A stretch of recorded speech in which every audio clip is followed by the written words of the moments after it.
नमस्कार दोस्तों, आप सबका हमारे इस YouTube channel astro CP Tripathi में बहुत बहुत स्वागत है। दर्शकों, आज हम चर्चा करने वाले हैं पश्चिम मुखी घर के लिए वास्तु से संबंधित जानकारियों के बारे में। तो दर्शकों, वीडियो में हम आगे बढ़े, आप हमारे चैनल को सब्सक्राइब कर लीजिए, वीडियो को लाइक कर लीजिए और वीडियो में अंत तक जरूर बने रहें क्योंकि बहुत ही रोचक जानकारी है। दर्शकों, सामान्यतया भवन निर्माण के लिए उत्तर व पूर्व दिशा के बाद तीसरी उत्तम दिशा पश्चिम को माना जाता है। हालांकि यह एक प्रचलित परंतु मिथ्या अवधारणा है कि दक्षिण दिशा की तरह ही पश्चिम भी गृह निर्माण के लिए अन्य दिशाओं की अपेक्षा एक अशुभ दिशा है। मतलब कुछ लोग कहते हैं कि दक्षिण दिशा अशुभ होता है, पश्चिम दिशा अशुभ होता है, घर बनाने के लिए उत्तर और पूर्व ही शुभ है। तो ऐसा बिल्कुल भी नहीं है, ये बिल्कुल मिथ्या है। अगर आप वास्तु से संबंधित घर बनाएंगे तो आप पश्चिम मुखी घर में भी सुखी और खुशीपूर्वक जीवन व्यतीत कर सकते हैं। तो दर्शकों, उत्तर मुखी और पूर्व मुखी भूखंड पर भी वास्तु दोष से युक्त घर का निर्माण अशुभ होगा और नकारात्मक नतीजे प्रदान करेगा। तो वहीं दक्षिण मुखी या पश्चिम मुखी घर भी अगर वास्तु सम्मत हो तो घर बेहद शुभ और सकारात्मक नतीजे प्रदान करेगा। लेकिन यह बात भी गौर करने वाली है कि उत्तर या पूर्व दिशा को देखते भूखंड पर वास्तु सम्मत घर बनाना ज़्यादा आसान होता है और दक्षिण और पश्चिम मुखी भूखंड पर निर्माण करते वक्त गलती की गुंजाइश अधिक होने के चलते थोड़ी अतिरिक्त सावधानी बरतनी पड़ती है। इसलिए इस भूखंड के ऊपर वास्तुशास्त्र के नियम से घर का निर्माण करना आवश्यक होता है। इस वीडियो में हम आपको पश्चिम मुखी घर के वास्तु के संबंध में विस्तार से जानकारी प्राप्त कराएंगे। तो आइए जानते हैं कि पश्चिम मुखी घर का वास्तु किस प्रकार का होना चाहिए। वास्तु के अनुसार पश्चिम मुखी घर क्या होता है? पश्चिम मुखी घर में मुख्य द्वार का स्थान कहाँ हो? पश्चिम मुखी घर के लिए वास्तु का प्लान क्या हो? पश्चिम मुखी घर के लिए अशुभ वास्तु क्या है और पश्चिम मुखी घर के फायदे क्या है? कुछ निरंतर पूछे जाने वाले सवालों के बारे में भी हम आपको चर्चा करेंगे। तो वीडियो में आप बने रहें। दर्शकों, वास्तु के अनुसार पश्चिम मुखी घर क्या होता है? What is a west facing house as per vastu? दोस्तों, पश्चिम मुखी घर वह होता है जिसके मुख्य द्वार से बाहर निकलते वक्त जब आपको पश्चिम दिशा आपके सामने नजर आए। पश्चिम दिशा वास्तु कंपास में 247.5 डिग्री से 292.5 डिग्री के बीच में स्थिर होती है। यह दिशा नैऋत्य मतलब दक्षिण पश्चिम और वायव्य उत्तर पश्चिम के बीच में होती है।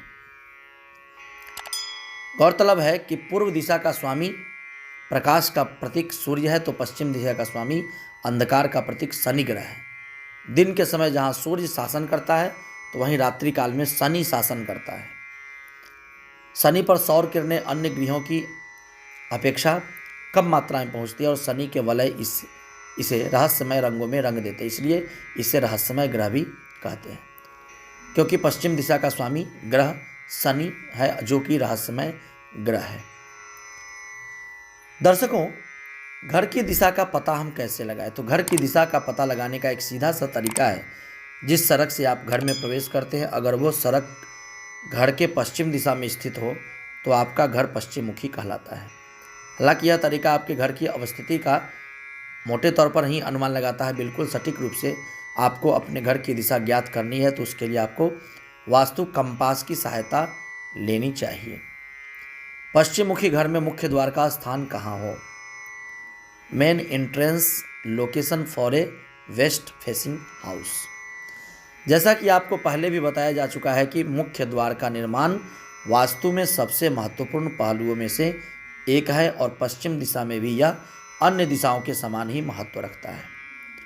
वास्तु में किसी भी एक मुख्य दिशा उत्तर पूर्व दक्षिण व पश्चिम के अंतर्गत कुल 8 ऐसे पद आते हैं जिन पर मुख्य द्वार बनाया जाता है। इन 8 पदों में से कुछ ही शुभ फल प्रदान करने वाले होते हैं। पश्चिम दिशा में विद्यमान 8 पदों में से 2 पद बेहद शुभ और सकारात्मक होते हैं। तीसरे और चौथे स्थान पर स्थित पदों पर बने मुख्य द्वार बेहद शुभ फल देते हैं। जिन लोगों के घरों का मुख्य द्वार इन दोनों पदों पर स्थित होता है वे लोग समृद्धि और संपन्नता हासिल करते हैं। इन दोनों पदों को सुग्रीव और पुष्पदंत के नाम से भी जाना जाता है।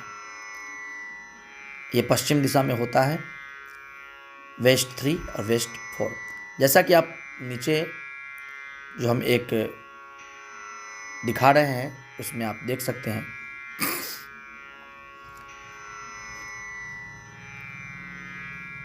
दोनों ही शुभ पदों को पश्चिम दिशा में आप देख सकते हैं।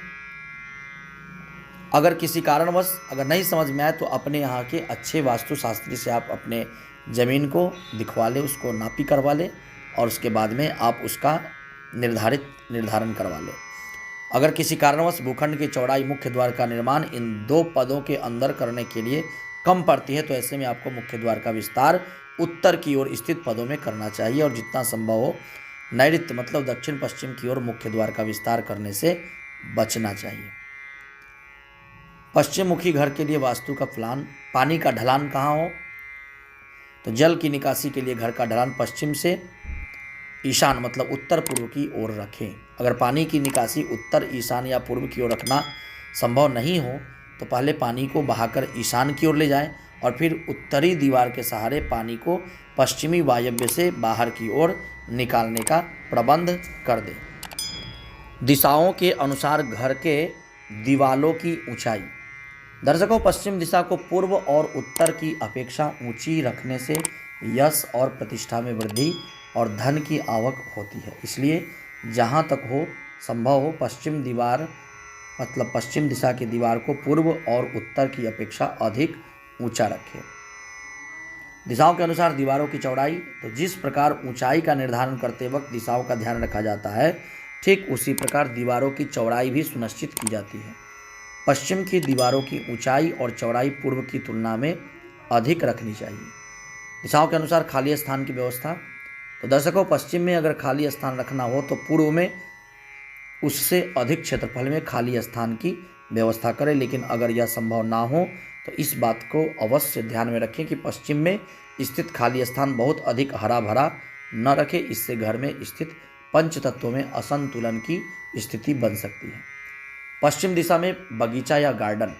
जैसा कि आपको बताया जा चुका है कि पश्चिम में बहुत अधिक ग्रीनरी नहीं होनी चाहिए, परंतु अगर आपके पास कोई अन्य विकल्प नहीं हो और आपको गार्डन लगाना ही हो तो कुछ सावधानियां बरतनी जरूरी है। जैसा कि इस दिशा में आप सफ़ेद, पीले और नीले रंग के पौधे लगा सकते हैं।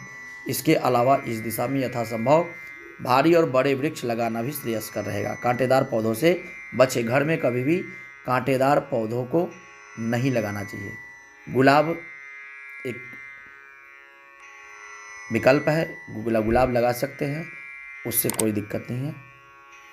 पश्चिम मुखी घर में किचन का निर्माण। किचन निर्माण के लिए सामान्यतया आग्नेय कोण और वायव्य कोण सबसे उपयुक्त दिशाएं मानी जाती है। हालांकि वास्तु विशेषज्ञ सलाह और कुछ सतर्कता के साथ इस दिशा में भी किचन बनाई जा सकती है।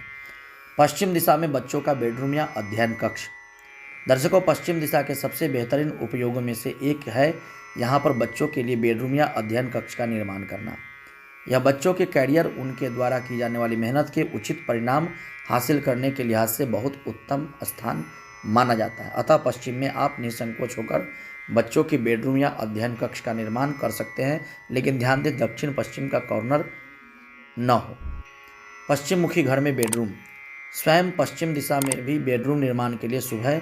हालांकि पश्चिम मुखी घर में ठीक पश्चिम दिशा में ही बेडरूम की जगह निकालना थोड़ा चुनौतीपूर्ण हो सकता है। ऐसे में पश्चिम मुखी घर में बेडरूम के निर्माण के लिए नैऋत्य दिशा मतलब दक्षिण पश्चिम का उपयोग किया जा सकता है।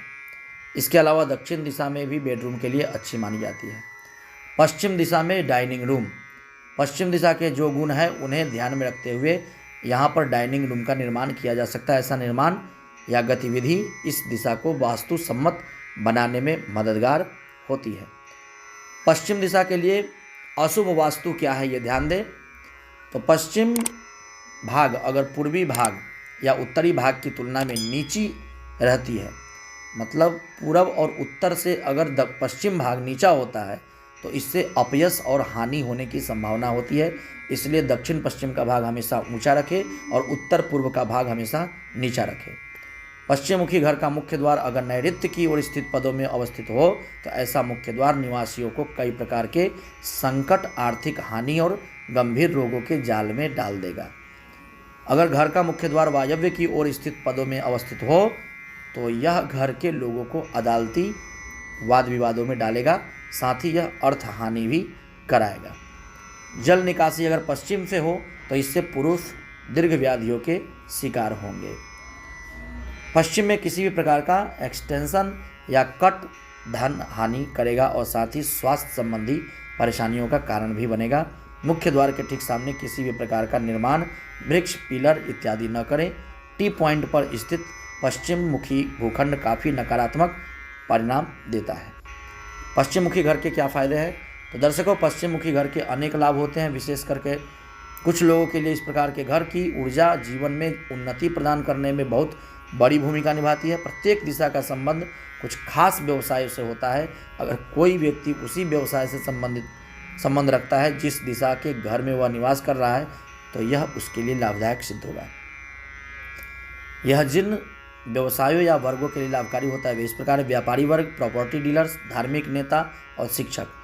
अंत में यह बताना जरूरी है कि मात्र एक पश्चिम मुखी घर में निवास करने से ही आपको सफलता नहीं मिलेगी, बल्कि इसके लिए उस घर का वास्तु के निर्मित अनुसार निर्माण होना भी जरूरी है और उस घर में पूजा पाठ इत्यादि और अच्छे संस्कार होना जरूरी है। कुछ निरंतर पूछे जाने वाले सवाल फॉर वेस्ट फेसिंग हाउस। दर्शकों, कुछ लोग पूछते हैं कि क्या पश्चिम मुखी घर अशुभ होता है? तो उत्तर है हमारे तरफ से नहीं, पश्चिम मुखी घर अशुभ नहीं होता है। एक सवाल और है, क्या पश्चिम मुखी प्रवेश द्वार निवासियों पर नकारात्मक प्रभाव डालता है? तो उत्तर है, अगर मुख्य द्वार वेस्ट 3 या वेस्ट 4 पद में स्थित है तो शुभ प्रभाव डालेगा। इसके अलावा पश्चिम दिशा के अन्य पद मुख्य द्वार के निर्माण के लिए बहुत उपयुक्त नहीं माने जाते हैं। तीसरा सवाल है, क्या पश्चिम मुखी फ्लैट्स अच्छे होते हैं?